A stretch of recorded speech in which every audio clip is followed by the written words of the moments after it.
तो guys welcome back to my channel all about ज्ञान। तो आज हम आप लोगों के सामने साइंस का chapter first chemical reaction and equation के लास्ट 10 ईयर के क्वेश्चन सॉल्व करके दिखाऊंगा। सारे क्वेश्चन जितने मैं आपको दिखाऊंगा सारे question examination point of view से बहुत इंपॉर्टेंट है चैप्टर फर्स्ट के।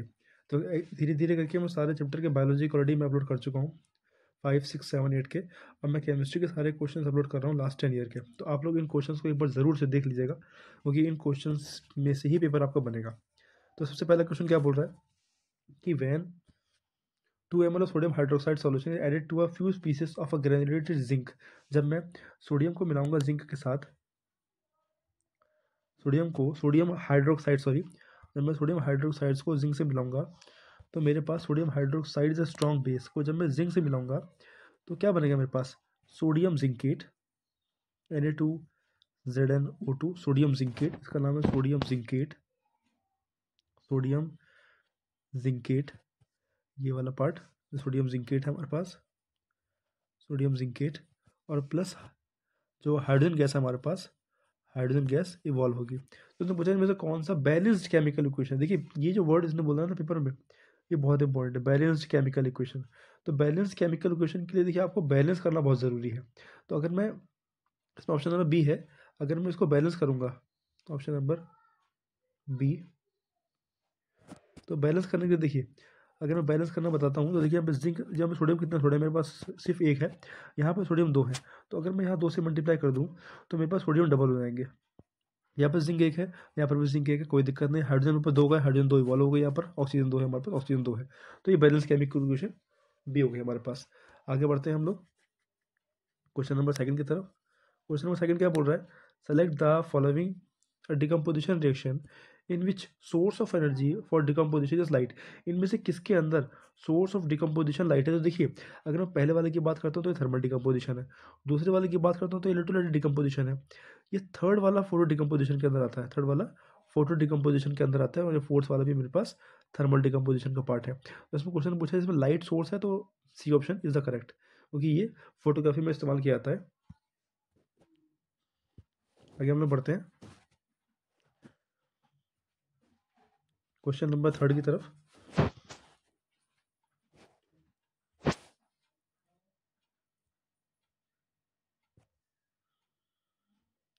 तो क्वेश्चन नंबर थर्ड क्या बोल रहा है, MnO2 4HCl MnCl2, यानी कि जब मैंगनीज ऑक्साइड की रिएक्शन मैं HCl से करवाऊंगा तो मुझे मिलेगा manganese chloride plus water plus chlorine gas. The above reaction above is redox reaction, ऊपर की रिएक्शन रिडॉक्स रिएक्शन है। क्यों? क्योंकि देखिए MnO2 जो हमारे पास है ना, MnO2 ने अपने ऑक्सीजन कर दिया रिड्यूस, अपने ऑक्सीजन को दान और को रिलीज कर दिया, डोनेट कर दिया, and it will become MnCl2। और किसको दिया? HCl को दिया। तो HCl क्या बन गया? H2O बन गया। तो option number D is correct क्योंकि जिस रिएक्शन में ऑक्सीडेशन और रिडक्शन दोनों हो उसको हम लोग बोलते हैं रिडॉक्स रिएक्शन। आगे बढ़ते हैं क्वेश्चन नंबर फोर्थ की तरफ। असर्शन रीजन क्वेश्चन है। असर्शन रीजन क्वेश्चन में क्या बोल रहा है कि hydrogen gas is not evolve with zinc react with nitric acid. जब जिंक जो है वो रिएक्ट करता है नाइट्रिक एसिड के साथ, नाइट्रिक एसिड यानी कि HNO3 के साथ। तो आप लोगों को ये पता होगा कि नाइट्रिक एसिड एक स्ट्रॉन्ग ऑक्सीडाइजिंग एजेंट है, और नाइट्रिक एसिड जब किसी भी मेटल से एक्सेप्ट मैंगनीज और मैग्नीशियम से रिएक्ट करता है, जो नाइट्रिक एसिड है, तो वो हाइड्रोजन गैस इवॉल्व नहीं करता क्योंकि हाइड्रोजन गैस जो निकल रही है वो उसको ऑक्सीडाइज कर देता है और वो हाइड्रोजन गैस बन जाती है वाटर। ठीक है, तो बात ये आती है कि क्यों Mn और Mg में हाइड्रोजन गैस निकलती है, because MnMg is a strong reducing agent, जो उस बदलने जो निकलने वाले हाइड्रोजन गैस उसको हाइड्रोजन गैस ही रहने देती है। अगले से क्या बोला, nitric acid oxidise the hydrogen gas produced to water and itself get reduced. तो सही बात है क्योंकि असर्शन रीजन दोनों सही है और रीजन जो है वो करेक्ट एक्सप्लेनेशन है असर्शन ए का, क्योंकि नाइट्रिक जो एसिड जो है उसका काम ही यही है, वो एक स्ट्रॉन्ग ऑक्सीडाइजिंग एजेंट है, ऑक्सीडाइज कर देता है। Strong nitric acid oxidise the hydrogen gas और खुद रिड्यूस हो जाता है। तो ऐसे कंपाउंड जो खुद को रिड्यूस करके दूसरे को ऑक्सीडाइज करें उसको हम लोग बोलते हैं ऑक्सीडाइजिंग एजेंट। आगे बढ़ते हैं क्वेश्चन नंबर 4 की तरफ बढ़ते हैं, क्वेश्चन नंबर 5 की तरफ। क्वेश्चन नंबर 5 क्या बोल रहे हैं, ऐसे मैं और बहुत सारे क्वेश्चंस को अपलोड करता रहूँगा, तो आप लोग प्लीज़ मेरे चैनल को लाइक शेयर और सब्सक्राइब जरूर कर लें। जो भी चीज़ें हैं वो आपको टाइम टाइम मिलती रहेंगी, और बेल आइकन को प्रेस करना ना भूलें। क्वेश्चन नंबर 5 बोल रहा है name the type of chemical reaction in which calcium oxide react with water, यानी कि कैल्शियम ऑक्साइड जिसको हम क्विक लाइम बोलते हैं, जब वाटर से रिएक्ट करेगा तो it will become slag lime, यानी कि कैल्शियम हाइड्रोक्साइड और प्लस हीट निकलेगी। इसने बोला कि justify your answer by giving balance chemical equation, तो आपको उसको बैलेंस केमिकल इक्वेशन करके दिखा देना है। और ये जो केमिकल इक्वेशन है ये कॉम्बिनेशन का पार्ट है। किसका पार्ट है? Combination reaction. और ऐसी रिएक्शन जिसमें हीट इवॉल्व हो, क्या बोलते हैं हम लोग? एक्सोथर्मिक रिएक्शन को क्या बोलते हैं? एक्सोथर्मिक। क्वेश्चन नंबर 6 के सारे क्वेश्चन 2024 के हैं, याद रखना आप लोग। 2024 के बोर्ड के पेपर से क्वेश्चन पूछे गए हैं, तो इट्स ऑब्वियस कि दोबारा भी पूछे जा सकते हैं। तो हम लोग क्वेश्चन नंबर 6 की तरफ पढ़ते हैं कि right one chemical equation each of the chemical reaction in which the following has taken place. Right one कैसे एक बार बताना है। Change in colour, change in colour की बात करते हैं तो चेंज इन कलर जो है वो डिस्प्लेसमेंट रिएक्शन में देखने को हमको मिलता है। तो डिस्प्लेसमेंट रिएक्शन पहला पार्ट हो गया, क्योंकि जब मैं आयरन को रिएक्ट करूँगा कॉपर सल्फेट के साथ, तो यहाँ पर एक बात याद रखिएगा, ये कॉपर सल्फेट जो है हमारे पास ये हाइड्रेटेड है, यानी कि इसके अंदर पानी मिला हुआ है, तो इसीलिए ब्लू कलर का होता है। वैसे अगर कॉपर सल्फेट की हम बात करते हैं तो ये हमारे पास व्हाइट कलर का होता है, बट जैसे जैसे पानी मिल जाता है तो ये हमारे पास ब्लू कलर का हो जाता है। और ये FeSO4 है, ये ग्रीन कलर का है, ये कॉपर हमारे पास सेपरेट होगा, बिकॉज कॉपर की रेट जो हमारे पास ताकत है वो रिएक्टिविटी बोल सकते हैं, वो आयरन से कम है, इसीलिए आयरन उसको डिस्प्लेस कर देगा। Second part change in temperature के बारे में बताना है। तो चेंज इन टेम्परेचर के जब मैं एसिड को बेस से मिलाऊंगा तो सॉल्ट बनेगा, वाटर बनेगा और हीट निकलेगी। इसके लिए आप इस रिएक्शन को भी कंसिडर कर सकते हैं, कैल्शियम ऑक्साइड वाली, क्योंकि इसमें भी हीट निकल रही है। Third part formation of precipitate, तो फॉर्मेशन ऑफ प्रेसिपिटेट का कॉन्सेप्ट डबल डिस्प्लेसमेंट रिएक्शन के अंदर आता है, जिसमें आयंस का एक्सचेंज होता है। तो अगर हम बात करते हैं आयंस का एक्सचेंज होगा तो हमारे पास PbI2 जो है वो PbI2 बन जाएगा, मतलब PbI2 उसके अंदर बनेगा और KNO3 बनेगा। KNO3 in the form of precipitate नीचे बढ़ जाएगा, जो कि येलो कलर का होगा। याद रखना इसको, ये वाला PbI2 सॉरी PbI2 इस फॉर्म जो कि येलो कलर का है। PbI2 नीचे बढ़ जाएगा, जिसको हम लोग बोलेंगे येलो प्रेसिपिटेट। येलो प्रेसिपिटेट और PbI2 इज फॉर्म्ड, तो याद रखना इस चीज़ को, क्योंकि प्रेसिपिटेट बनता है और प्रेसिपिटेट रिएक्शन में नीचे चीज़ें नीचे बढ़ जाती हैं और एक चीज़ पानी में घुल जाती है। क्योंकि एक्वस लिखा हुआ है, इसका मतलब क्या है कि पानी में घुल गया। ये KNO3 जो एक्वस लिखा हुआ है तो पानी में घुला हुआ है। आगे हम लोग बढ़ते हैं।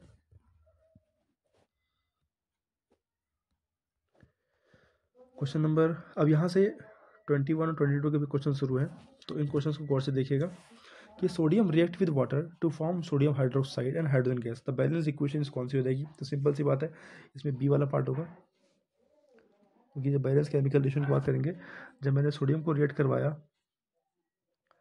पानी के साथ तो क्या बनेगा मेरे पास? सोडियम हाइड्रोक्साइड और plus water plus hydrogen gas निकलेगी। तो इसमें देखिए यहाँ पे मैं बात करता हूँ तो यहाँ पे मेरे पास हाइड्रोजन कितने हैं? प्लस है, यहाँ पे 2 है और यहाँ पे 3 है, यहाँ पे 2 हाइड्रोजन है।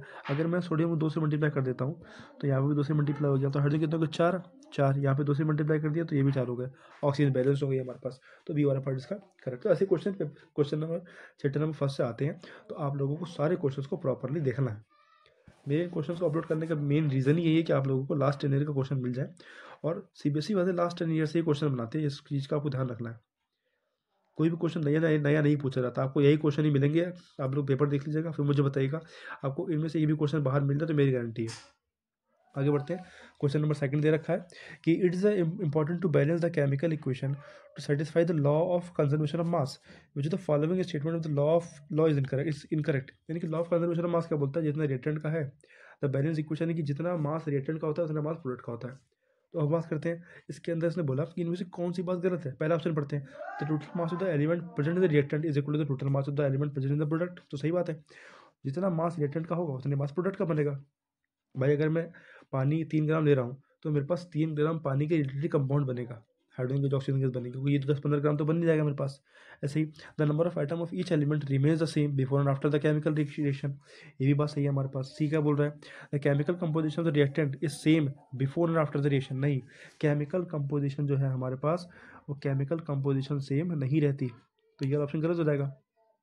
आगे सी वाला रॉन्ग है, मास के नजर भी क्रिएटेड नॉट बी डिस्ट्रॉयड, ये सही है। तो ऑप्शन क्या हो जाएगा? C is incorrect about the law of conservation of mass. तो क्या बोलते हैं, जो बैलेंस केमिकल इक्वेशन है law of conservation of mass क्या बोलता है कि total mass of the reactant is equal to the total mass of the product, but the chemical composition of the reactant does not remain the same.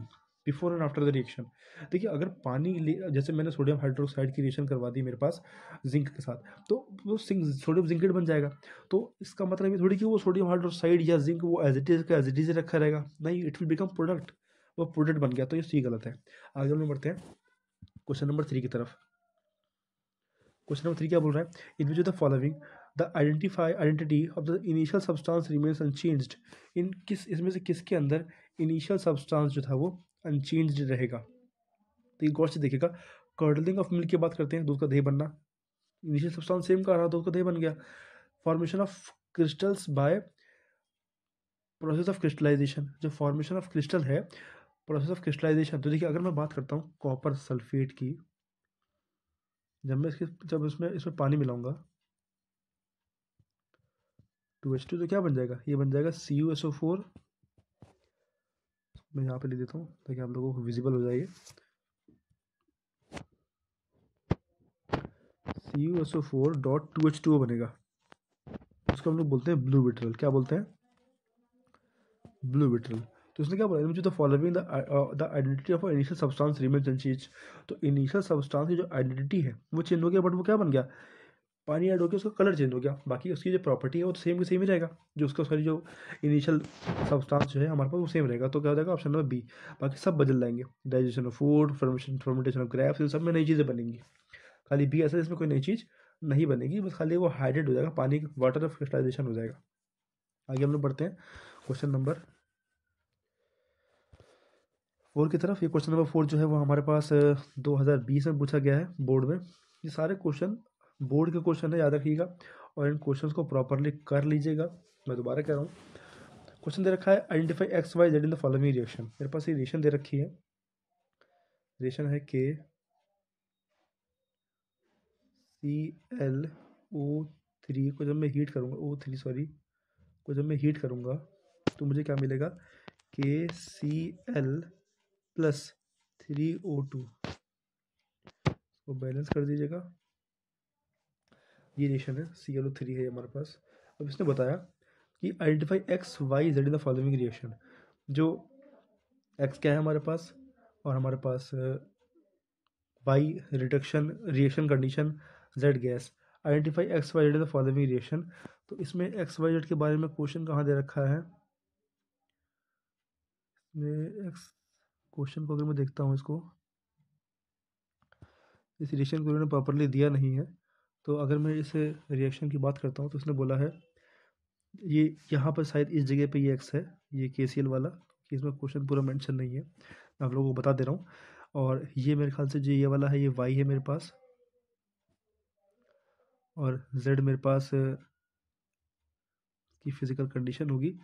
तो इस case में देखिए क्या बोल रहा है कि X गैस है, नहीं, X ये वाला कंपाउंड जो मेरे पास है ये गैस नहीं है, क्योंकि इसकी फिजिकल स्टेट बतानी है। तो जो ये फिजिकल स्टेट ऑफ KCl है, जो KClO3 है हमारे पास, ये X बता रहा है इसका फिजिकल स्टेट एंड KCl की।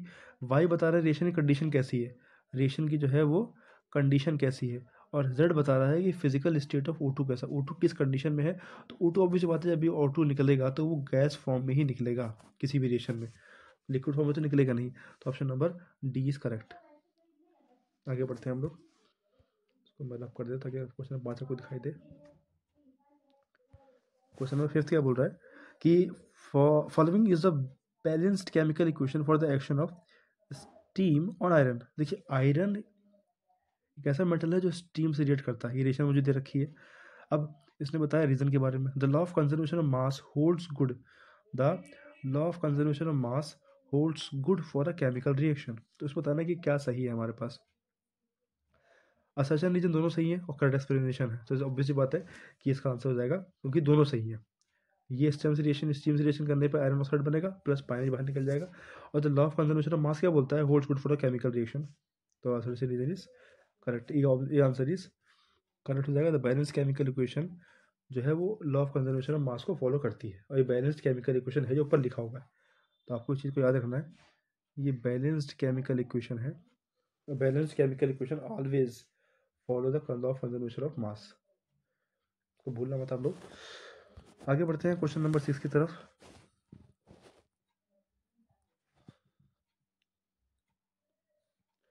क्वेश्चन नंबर 6 क्या बोल रहा है, what is balanced chemical equation. Balanced chemical equation क्या होती है, देखिए बैलेंस्ड केमिकल इक्वेशन क्या होगी, the equation which contain an equal number of atoms of each element on both side of the arrow is called the balanced chemical equation. दोनों तरफ same size same तरीके के एलिमेंट होने चाहिए और same composition की होनी चाहिए, और जो प्रोडक्ट बन रहा है वो टोटली डिपेंड और रिएक्टेंट होना चाहिए। बैलेंस्ड की हमारे पास बैलेंस्ड केमिकल इक्वेशन है, जितना रिएक्टेंट है का एलिमेंट है उतने ही प्रोडक्ट के एलिमेंट बनेंगे। अगर मेरे पास 3 नंबर ऑफ मोल्स हाइड्रोजन है तो मेरे पास 3 हाइड्रोजन ही होने चाहिए उसके प्रोडक्ट में। आगे हम लोग बढ़ते हैं क्वेश्चन नंबर 7 की तरफ। 2019 में क्वेश्चन पूछा गया है, क्वेश्चन नंबर 7 जो है उसको, translate the following statement into a balanced chemical equation. बहुत सिंपल है, बेरियम क्लोराइड है, बेरियम क्लोराइड की बात करते हैं तो BaCl2, जब मैंने रिएक्शन करवाई एल्यूमिनियम सल्फेट के साथ Al2SO4 तो क्या बना मेरे पास, इसने बोला कि टू गिव एल्यूमिनियम क्लोराइड, मुझे जो प्रोडक्ट क्या मिला,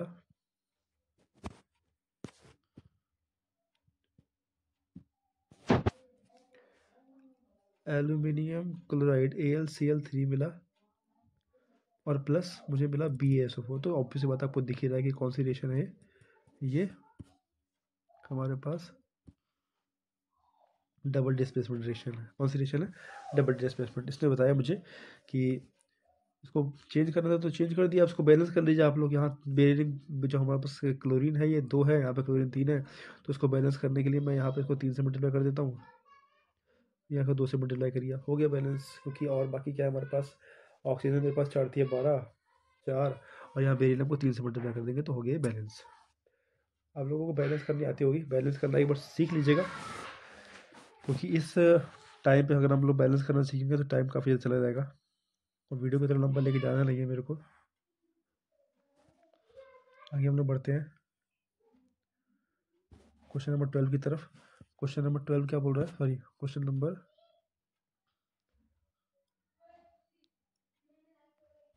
8 की तरफ बढ़ते हैं। क्वेश्चन नंबर 8 बोल रहा है कि give the chemical name of the reactant as well as the product of the following reaction. यानी कि मुझे इनका नाम बताना है। पहला वाला क्या है, नाइट्रिक एसिड है। दूसरा वाला क्या है मेरे पास, कैल्शियम हाइड्रोक्साइड स्लैग लाइम है। प्रोडक्ट क्या बनेगा मेरे पास, ये प्रोडक्ट है, ये दोनों प्रोडक्ट है, ये दोनों। ये क्या बनेगा मेरे पास, कैल्शियम नाइट्रेट, और ये क्या मेरे पास पानी। सिंपल सी बात है, आप लोगों को तो नाम याद ही है, क्लास 9 से आप लोगों ने टेबल पढ़ी थी कैसे फॉर्मूला बनाते हैं। एक्सप्लेन द सिग्निफिकेंस, ये क्वेश्चन 2021 में पूछा गया है कंपार्टमेंट में।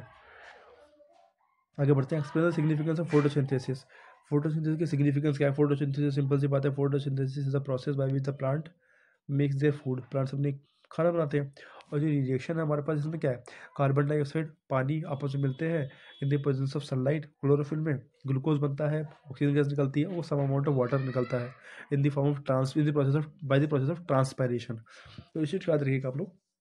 बाकी फोटोसिंथेसिस के बारे में कुछ खास बातें हैं नहीं, आप लोगों को पता होगी ये बातें। आगे क्वेश्चन नंबर 10 दे रखा है मेरे को। क्वेश्चन नंबर 10 क्या बोल रहा है, बैलेंस करनी है क्वेश्चन को। ये तो CBSE का क्वेश्चन है, ये क्वेश्चन को बैलेंस करना आपको आता होगा, इसको बैलेंस कर लीजिएगा सारे क्वेश्चन को। क्वेश्चन नंबर 11 क्या बोल रहा है कि when aqua solution of potassium iodide, जब aqua solution of potassium iodide, ये क्वेश्चन भी एनसीईआरटी का है, इस क्वेश्चन को भी गो थ्रू कर लीजिएगा। मैं इसको बता दे रहा हूँ, इसमें ये रिएक्शन ऊपर लिखी हुई है। क्वेश्चन नंबर 11 की जो रिएक्शन है हमारे पास वो यहाँ पे लिखी हुई है, वो रिएक्शन हमारे पास ये रही। क्वेश्चन नंबर 11 ये वाली, इस रिएक्शन को देख लीजिए, ये क्वेश्चन नंबर 11 का आंसर है। 11 का आंसर आपको एज इट इज लिख देना है, इसका आंसर आ गया आपके पास, 11 का आंसर है ये। आगे बढ़ते हैं हम लोग,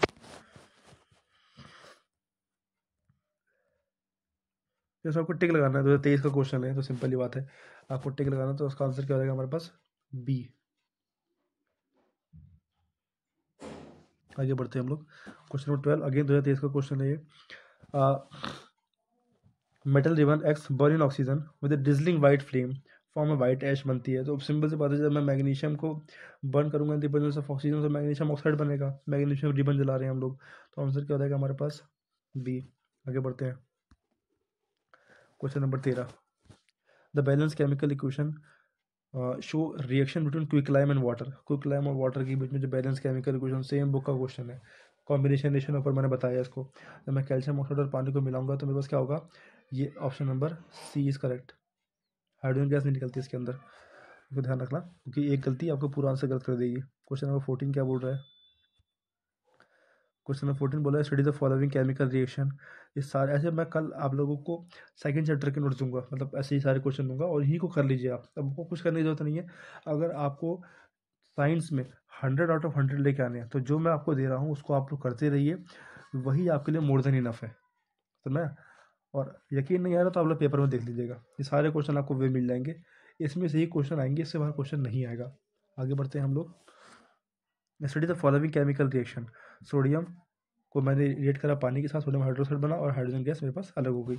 अब इसने बताया है, ऑप्शन ये पूछ रहा है कि the reducing agent in this reaction, इस रिएक्शन में रिड्यूसिंग एजेंट क्या है हमारे पास। तो देखिए Na क्या है, गौर से देखिए, सोडियम ने क्या किया, सोडियम ने खुद को ऑक्सीडाइज कर लिया और हाइड्रोजन रिड्यूस कर दिया। तो ऐसे ऐसे कंपाउंड जो खुद को ऑक्सीडाइज कर लें और दूसरों को रिड्यूस कर दें, जो खुद को ऑक्सीडाइज कर लें दूसरों को रिड्यूस कर लें, उसको क्या बोलते हैं, रिड्यूसिंग एजेंट। तो यहाँ पर रिड्यूसिंग एजेंट क्या है हमारे पास, यहाँ पर रिड्यूसिंग एजेंट हमारे पास है सोडियम, और ऑक्सीडाइजिंग एजेंट कौन है हमारे पास, वाटर। याद रखना इस चीज़ को। आगे बढ़ते हैं, क्वेश्चन नंबर 15।